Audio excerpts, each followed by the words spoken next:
Mom! Spirits! Braham, I'm sorry. Me too, kid.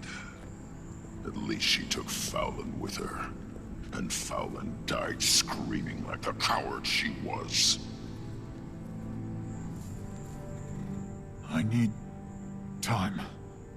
There are rituals to perform. Gone. Spirits. I don't even know if he was with her during the crash. And her bow. If it's in that camp, I want it. My mom and I never... We didn't have... Just let me say goodbye to her. Alone. Just go. I'll catch up. I swear to you, I'm not going to die out here. Good evening, guys. So today, the devs released a little trailer and interview on Massively, I think it was, and a lot of details about Winter's Day that's coming up and PvP Season 5, both of which should be pretty cool, and I want to talk to you about tomorrow. However, today, there's another big thing I want to discuss about the story, about some of the recent things that occurred in A Crack in the Ice. While I spent a great deal of time during this week talking about the Isles of Janthir and Abaddon and all that juicy stuff, a lot more people instead were discussing something else. They were discussing Braham, and they were discussing the appearance of a very certain scroll. So let's jump in, and I want to give you guys a little bit of my input now that much of the discussion has kind of wiled away here. All right, so let's recap. What are we talking about? Well, in the most recent Crack in the Ice story, we had Braham searching for a scroll in a very specific cave. He mentioned that this was a scroll that was once in the possession of one of the greatest Norn heroes and legends, Askir, who knocked the tooth out of Jormag's mouth, and with it, he enchants his mother's bow, Air's bow, in order to damage the tooth, proving that Braham has the capability of hurting Jormag, and he intends to, through this, rally the Norn and push them out into the far Shiver Peaks and beyond to actually tackle this Elder Dragon. So the scroll itself is pretty interesting. First of all, I think this is a great idea, right? Air's bow gets to be the decisive instrument that's on an attack on Jormag. Another really big iconic weapon enters the story. They can draw parallels between this, perhaps. Air's bow infused with a scroll from Askir in Braham's possession. And we've, of course, got Marjorie's blade as well, infused with the soul of her sister. And this was always something I feel like Guild Wars lacked, generally. Both Guild Wars 1 and 2, for what it's worth. Really iconic arms for the iconic heroes. We've tended to have good world building and good histories and good culture and reasonably good, sometimes strong characters that are at the fore too. But in terms of the weapons that they wield, what they're doing, the devs never really went too deep into this stuff. I would consider the deepest they ever went with factions in particular, but Guild Wars 2, they seem to have been pushing towards this, and I like this. You see this in other big front-runner fantasy RPGs, and I think it's about time Guild Wars starts pushing itself more in that direction too. So yeah, I love the idea that Air's bow gets to be a big part of this. There were theories that Air might return to the story somehow as a druid. At the end of the day, she is a ranger that died in the jungle, and maybe some of that stuff will go forward, but the essence of Air does live on in her bow. It's something cool to think about, say, if you go back and read the second novel, or when you're playing the personal story and you see her holding it there. It's nice to see that that eventually will do something great. So that's one thing I love about the Scrolls story and what they did here, but there's something else I love too, and this to me is phenomenal. This is amazing. I cannot stress enough what's happened here, guys. They have established with this patch, okay, a weakness for an Elder Dragon and a plan of attack, a potential way to take out an Elder Dragon well before the fight. This scroll story is fucking huge for Guild Wars 2 storytelling, right? This patch, this scroll story, in one fell swoop, has laughed utterly in the face of the core game and of Heart of Thorns, who had their own pitiful attempts to tell their own Elder Dragon death stories. I've always believed that Guild Wars 2, at its core, the launch game, the story about Morgemoth with the first expansion, these are stories about how do you kill the unkillable, how do you defeat the eternal, how do you defeat such big, badass, dangerous nemesis such as an Elder Dragon. How do you kill an Elder Dragon? And one of the greatest failings of all of Guild Wars 2 storytelling on a macroscopic level to date is that they have utterly failed in that question. They haven't established something early enough in their respective storylines, and the result has been cheesy, tacky, Deus Ex Machina or ill thought out things that appear at the very last second. For the personal story, that was the airship, the glory of Tyria, and for Heart of Thorns and Morgemoth, that was our sudden, ill-conceived plan to go and attack an Elder Dragon of mind in his mind at the last moment, as well as the fact we could enter the dream through Chahern just because and all this other nonsense, right?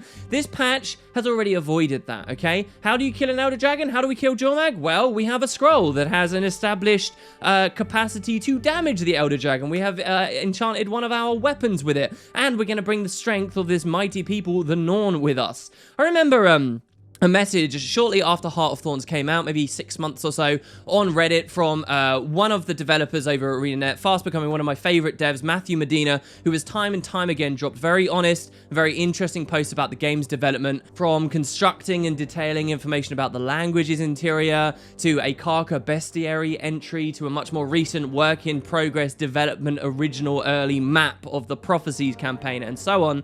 Well, Matthew, I remember having a specific post about Heart of Thorns where he said that one of the areas he at least personally felt that they had dealt more with was how do you kill an Elder Dragon, and what is Morgemoth's weakness, and how do we go up against it. And I really enjoyed reading him talking about that way back when. And do you know what they've done with this patch? They've learned from their mistakes. They have seen this, and I think this scroll story has been huge for that, to actually finally lay some groundwork before we go into a fight. I love it.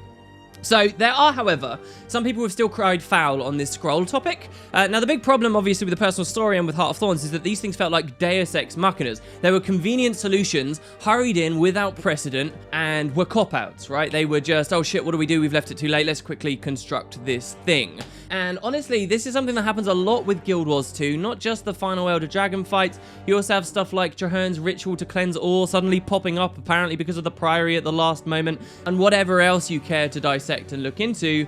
So some people are then, I guess, thinking, well, isn't the scroll the same? To those people, I think you're kind of right in some respects. There are a few questions that the developers never answered very well in A Crack in the Ice that would have made this feel much less left field. So we never got answers about where did Braham hear about the scroll? How long has the scroll been specifically known to be in this area of the world, and why? How long has Braham been in this area? What was his final motivation to come here? Was it just the funeral? They weren't exactly clear. Why is the scroll in that specific cave? Why have we heard so little about it before? How does he know how to read or use it? I mean, this is Jotun scripture. All of this could have been paced better. All of this could have been set up a bit better. Previous patches failed to set any of it up, and it drags down what's actually a very good idea at its core. Again, I like the direction they're going on. For also many reasons, it feels like the story just skipped a little bit too quickly. I really feel like Heart of Thorns should have at least established maybe that Braham had some vague plan in mind already, way back at HOT, or at least that there should have been more of a hint at the funeral to his intentions,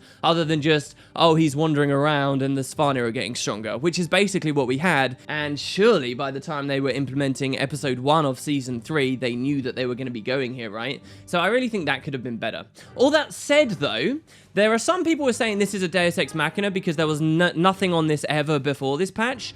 Well, to those people, I'd say you're wrong, actually. There's an interesting story here. This scroll was mentioned before this patch. This scroll was not constructed suddenly and out of nowhere. This genuinely had been set up since 2012. So it's not as bad as you might first think, though perhaps you missed it, or perhaps you were let down by me because you're following my channel and I had missed it and I hadn't talked about pre-patch, so it felt like it came out of nowhere. It actually didn't. So let me describe this this element of the story. In Holbrook, again, since the launch of the game in 2012, there has been a Char NPC wandering around in the middle of Holbrook. You can see her on screen in the background right now, okay? She is one of many, make no mistake, hundreds and hundreds of random core tier NPCs that you could walk up to and generally, until this point, have had completely inconsequential dialogue. She is just one face out of hundreds, and specifically in those city maps, a lot of people don't even speak to most of those NPCs. Anyway, this Char in particular in Holbrook talks about how the Priory is looking for an ancient Jotun scroll. Again, this was back in 2012, and she explains that this scroll has details on the Elder Dragons, and also that it was in Askir's possession when he came south through the Shiver Peaks. Askir, of course, is the Norn hero who rent the tooth out, so there has always been, since 2012, a suggestion that a scroll exists, and a suggestion that that same scroll has perhaps had the power to damage an Elder Dragon because it's associated with the hero to have damaged the Elder Dragon. So it was there, and this is the scroll we see in A Crack in the Ice.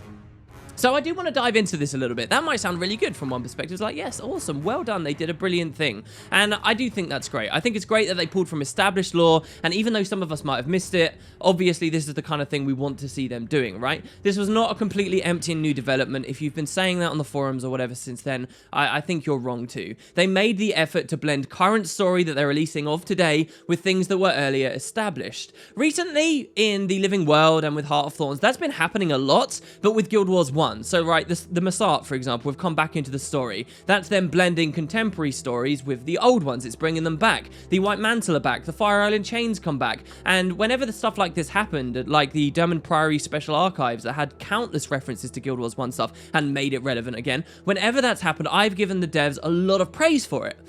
So why shouldn't we give them praise for doing that same thing, but with launch Guild Wars 2 stuff? I mean, it was 2012, it was a while ago now.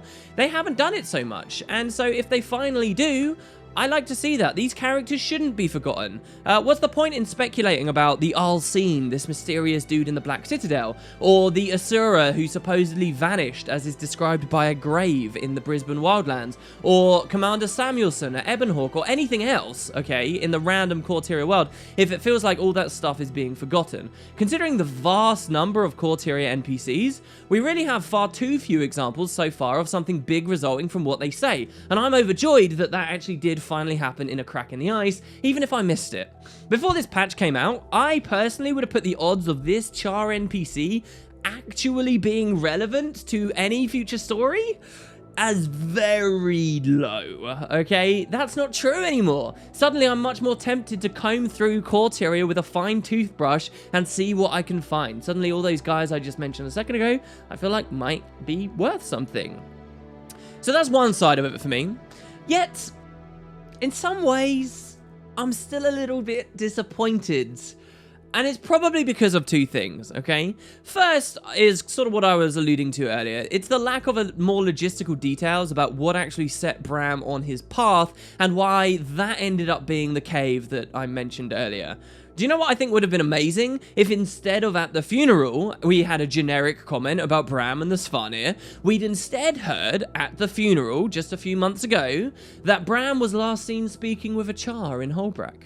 That's all. They don't have to tell us anything else, but if that is what had appeared in the funeral, a lot of people, including myself, might have been tipped off early. We might have found the NPC on a much broader scale, speculated if it was indeed this NPC, speculated about that Char dialogue. When Rising Flames came out and we heard that Jormag was active, we would have combined the two things together, and there would have been this big theory, and the payoff would have seriously been there in A Crack in the Ice. A lot more of us would have known about it. I think a lot more people would have been brought into the fold than eventually were in the end. Case in point here for me, the developers actually did something else very cool this patch. I've talked about it already. They opened the patch up, A Crack in the Ice, with some background information on the tooth from the core game. For those people who didn't remember it, didn't know it was going to be relevant. Then at the end of A Crack in the Ice, they referenced back to it and suddenly the tooth was very important. What I'm suggesting is that maybe the scroll needed this also. Perhaps not so blatant, but on some level, this I think would have gone a really long way and maybe could have explained a bit more of what Braham set on his path at the same time. So that's reason one for my disappointment. The other thing though, and the one that I think is a bit more important as to why I find this a little bit disappointing, is the payoff itself, okay? Yes, the direction itself is great, and I love that Air's bow and so forth is all a big thing. I love that we have an established weakness. But to me, there's a big question on my mind, and that is, where is the detail? And I'm not entirely satisfied by this part of the patch. I mean, let's look at it this way. If you are a player who has seen this Char's information, right? You have spoken to this NPC way back in 2012, and since launch, you're very unlikely to be this player, let's be fair. Most people, I think, will have just seen it on Wiki and then referred back to it after the fact. But if you had been this potential player who's always wanted an answer to that Char NPC's dialogue, okay? If you were looking at that Char, is this conclusion in A Crack in the Ice the conclusion you were looking for? It's not really a good conclusion, is it? It's just a conclusion. The answer to this question about this scroll, does it exist? Where is it? This is the answer. Yes, it exists. It's in a cave. There's nothing more than that. Where were the scattered journal pages from Askir's fellow Norn detailing their journey south and how maybe the scroll ended up there? Where were the insights about this historic and turbulent time for the Norn? Where were the new characters that were established at his side? Where were nuances about what kind of Norn Askir himself actually was? What were the details about what he did with the scroll, where he got the scroll? Where are the little vague clues as to his titanic struggle with an elder dragon and actually living to tell the tale? This is all the stuff we want, really. None of that exists. This is the answer, guys. The scroll does exist. It's in a cave.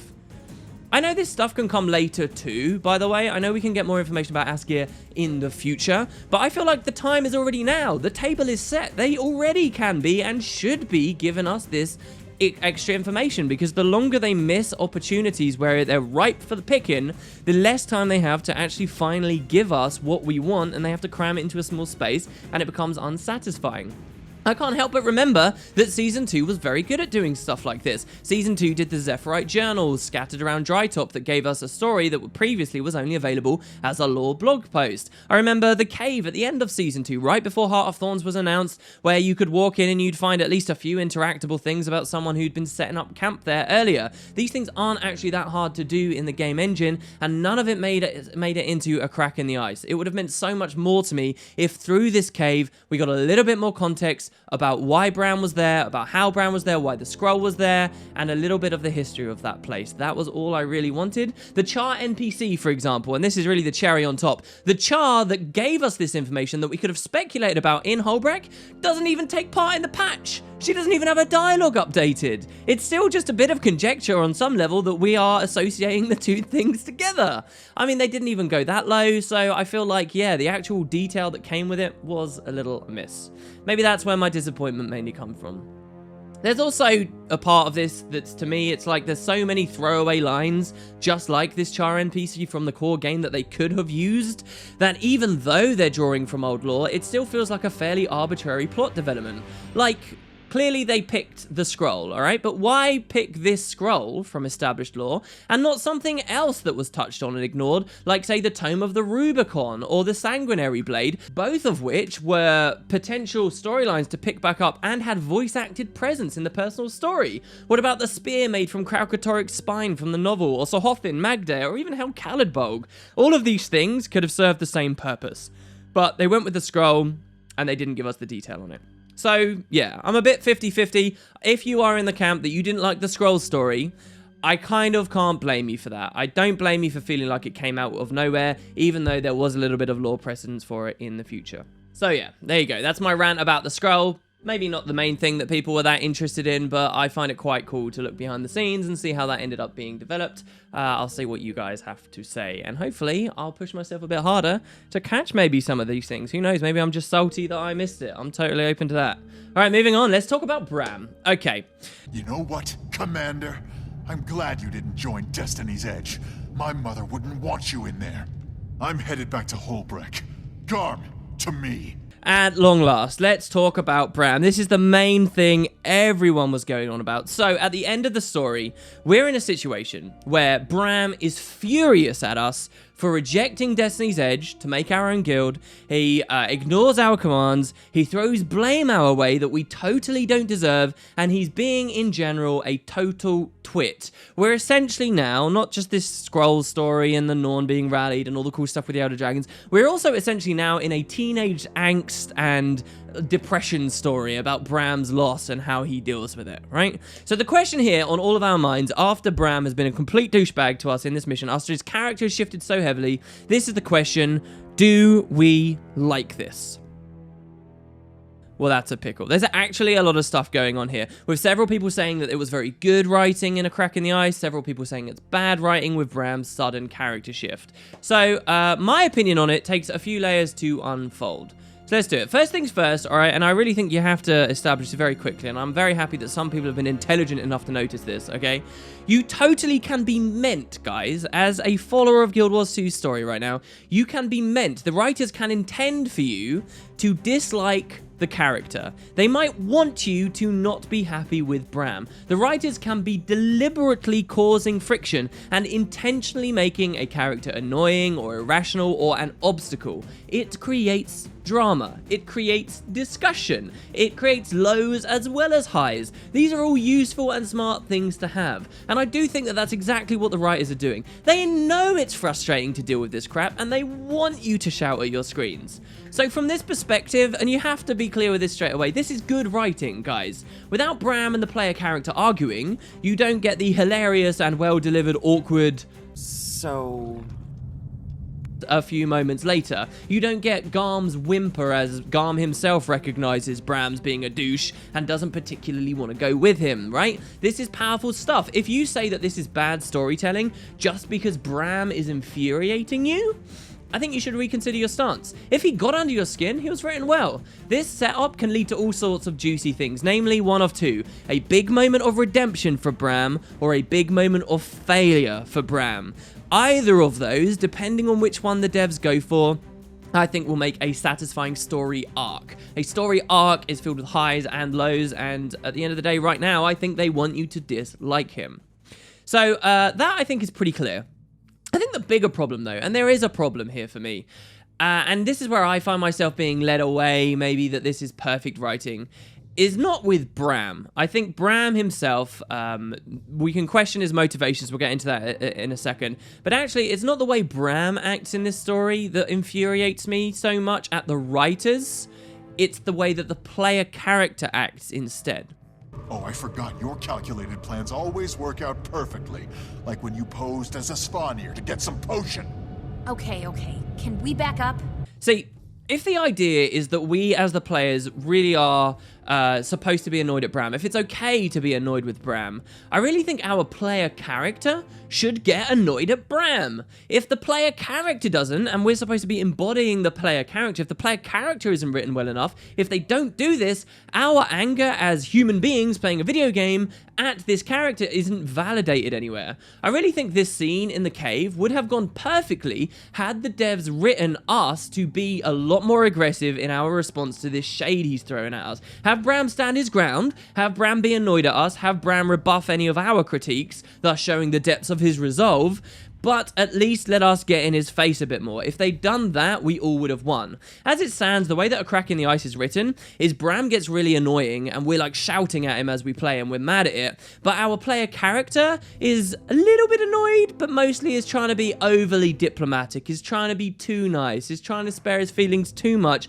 and at the end of the day, with serious consequences. Writing the player character to act how most players would have felt would have been a much better way to do this. It would have been a nod to us as humans. It would have been holding a mirror to themselves and saying, yeah, we know how you feel. It's okay to not like Braham right now. Look, your player character's annoyed too, and they're saying all the things you're thinking. Instead, we didn't get that, or we didn't get it far enough for me. We're a complete pushover. It's incredibly frustrating to have my character be such a doormat. It's like, if our player character is trying so hard to empathize and be nice and be hands-off and come from a place of understanding, only to have it spat back at us by a kid who might be about to get a load of innocent Norn killed, it feels like pulling teeth. That is not what I want to say. And so it gives the impression that maybe ArenaNet think you're more invested in not hurting Braham's feelings than you really are at that point. I'm not invested in keeping Braham's feelings safe. He's being a twat and I want to shout at him. That you're somehow heart-throbbing for Braham and you're really wanting to make him feel good. And I just don't see how many players can be in that position. If the developers really expected the majority of us to go into this with such compassion and diplomacy, I think they did make a misstep. It was just too on the nose. I was totally on board with the mission and the idea that Braham might be upset and might not want to be around us and that they might be creating a bit of drama. I was totally on board with it, but then they went too far. By the end of the mission, Braham was being way too dickish if I was also supposed to be that diplomatic in response. He just needed to be dialed down a little bit from 11 to maybe 6 or 7. There just hasn't been enough time to bond with the character in the first place. He's not even been here around us since Heart of Thorns concluded last year. If this story had landed right after Act 1 in Heart of Thorns, right as Air had died, maybe I'd be a lot more understanding because I'd be feeling the pain of Air's death too a little. But there's been a whole year since that time, and I know personally I'm just not in that space to care that much about Braham's problem. If anything, the fact that Braham was perfectly fine after his mother's death during the events of Heart of Thorns, he was fine enough at the climax of Heart of Thorns to stand aside and let us kill Morgemoth without him, and ultimately Morgemoth is the dragon he should be more upset with with than Jormag, if all of that happened, it just feels weird that he's now turning around to be a dick, and it makes it look really poorly thought out. I feel like they missed their opportunity to have the I'm Braham, I'm sad story, and maybe you can rationalize it away by suggesting, yeah, it's soldiers don't grieve until they get home from the war, and I'm sure that that's what ArenaNet are doing, but I still think structurally, this hasn't been as sound as it could have been. Back to the player character for a bit, there is something deeper going on here too. It might occur to you that at this point, the Guild Wars 2 player character really is its own entity with its own thoughts and feelings that are distinct from the human controlling it. So you might hear my arguments here that ArenaNet should have written the player character to be just like how I feel, and think to yourself, well no, that's not fair because the player character is its own thing. And I'd agree with you, the player character is its own thing. I certainly started to really recognize that, especially in Season 3, when, for example, we first met Keith in Out of the Shadows, and we were hearing our player character decide whether they can trust Keith or not, and that felt very independent from me. And so you might think then that this whole scene with Braham in the cave is fine. They're allowed to be goody two-shoes and take ludicrous amounts of shit from a big-headed Norm without getting riled up, because that character is its own entity. And I can understand that perspective, except for the fact the PC isn't even being consistent with itself. See, their devs are in a hard place right now. They actually have lots of different characters. They have a male Sylvari, a female Sylvari, a male Norn, a female Norn, male Asura, Char, and human. All these different characters, actually 10 different characters that are all being written as the same one character, and that is the PC, because they don't actually know exactly what race or gender combination you're going to be. So when they decide to make the PC be its own character and be separate from the player, they have to make it consistent with itself. You know what one of the things I loved so much about the story was in Heart of Thorns, and why all of that new dialogue that the player character was saying was so awesome, as you say, for example, wandered around in Verdant Brink and you heard your player character talking? I loved all that stuff from Heart of Thorns because I was the shot caller. I was the leader. I was a no-nonsense war hero and commander. I walked around Heart of Thorns, I motivated my troops, I stood above the rest, I handled my duties, and people looked up to me. I, in Heart of Thorns, the player character, was a badass. And now look at Crack in the Ice. That's evaporated. Shouldn't we just be slapping Braham down, even if it's not how we feel as players, but just for the fact this would be consistent with who we were in Heart of Thorns? But it seems to have gone away. And why? Well, you can speculate, maybe it's because we're a closer friend to Braham than we are with random packed soldiers. Maybe it's because we don't feel like we're quite at war anymore, so we're toning it down a bit. Maybe we see him as our equal, just a guildie, not a soldier under our command, even though he calls us the commander. But none of this should be left up to our speculation in videos like this. If that is indeed all the case, I feel like ArenaNet still messed up, and they should actually be expressing that to us. There should have been a line from the player character saying, yeah, I know I was such a pushover there, even though I was a badass before. It's because I kind of like Braham and he's a part of my guild now. But they don't say that, so it doesn't quite work. I'm left mostly, after this patch, wondering just what happened to Liss, my elementalist badass, who, since she came home from the jungle, seems to have lost a little something. Who am I supposed to be? So at this point, alright, with everything I've already said, with everything considered, I honestly don't know where I stand or how much I enjoyed this element of the story. As ever, I've loved the direction, but I found the execution a little bit wanting. I really have. There is another side to the coin, which draws a lot of discussion too, and this is where they lose me even further, I'm afraid, and that's on Braham's consistency. So we just talked about the player characters, but what about Braham? And here's the big question, okay? Was this, in this patch, whether it's good writing, whether we're meant to be annoyed at him or not, whether it's a story arc that eventually will pay off and we just need to wait a little while, whether it's a slow burner and we appreciate that, all that stuff aside, ask yourselves this, guys. Was this actually something that Braham would do? And that's a fair question, isn't it?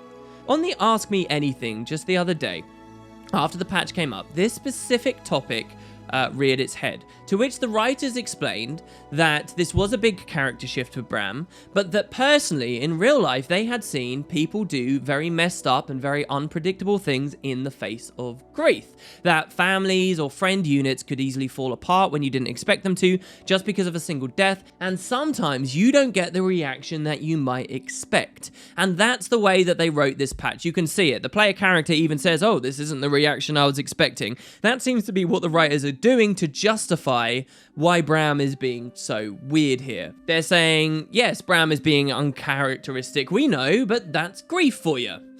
But does this argument go the whole way to satisfy this as a logical character growth instead of more of a character assassination, okay? Particularly what I find very unfortunate about Braham, and nearly all the Norn in Guild Wars 2 by extension, is how they can be written as simply big and oafish humans. This explanation from the AMA about how grief can affect people is fairly valid, but I wish they would also recognize that those are profoundly human experiences, and we're writing a fantasy race here. See, the writers can say, oh yeah, I've seen grief affect my human friends in the real world, affect them in weird ways, but you're not actually writing a big human, you're writing a Norn.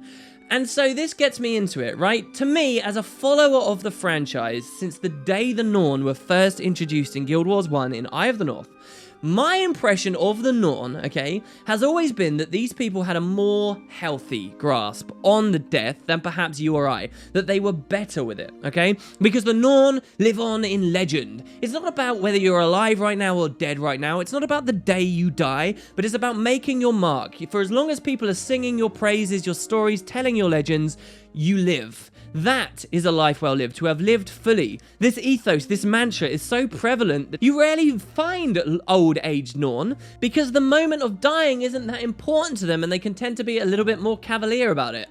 I suppose from that perspective it might be a more unhealthy way to look at things. But here's the point, the Norn are always seeking an end in glory or adventure or battle. Death is a celebration of one's achievements, to be recorded in song and story and passed out generation to generation. In short, okay, Air died in the jungle, but to a Norn, I really do feel this, to a Norn, Air isn't really dead. Her songs, her story, she's more alive, she's more epic now in her grand finale, as well as all the incredible events that she did throughout her life than she ever was before. And so, hearing this, I ask you, quite seriously, how should Braham react to the death of his mother? Air was a ridiculously great hero. She was already a legend in her own right before the days of the Pact and the death of Zaitan. She's a Norn to slay a frickin' Elder Dragon. You think Askir is a great Norn hero? Well, Air, in theory, is a greater one. It's just she didn't kill the relevant dragon to most Norn. And she went down in an epic struggle in the jungle fighting another one.